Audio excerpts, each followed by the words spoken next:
আসসালামু আলাইকুম ভিউয়ার্স, আপনারা সবাই কেমন আছেন? নিশ্চয়ই ভালো আছেন। আল্লাহর অশেষ রহমতে আমিও ভালো আছি।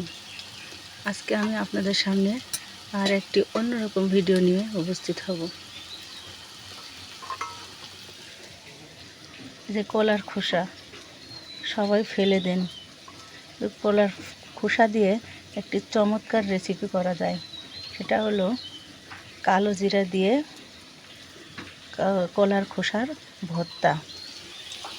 এই যে আমি কলার খোসাগুলো কুচি কুচি করে কেটে নিয়ে সুন্দর করে ধুয়ে রসুন দিয়েছি, মরিচ দিয়েছি, পেঁয়াজ দিয়েছি, দিয়ে তেলে ভেজে নিচ্ছি। ভেজে নিয়ে এর সঙ্গে আমি কালো জিরাও অ্যাড করে নিব। আলাদা করে ভেজে নিচ্ছি না, একসঙ্গে ভেজে নিচ্ছি।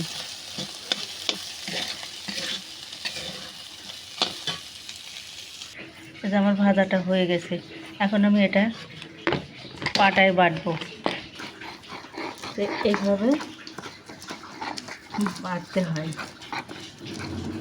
আমার ভিডিওটা যদি ভালো লেগে থাকে অবশ্যই লাইক, কমেন্ট, শেয়ার এবং সাবস্ক্রাইব করে দিবেন।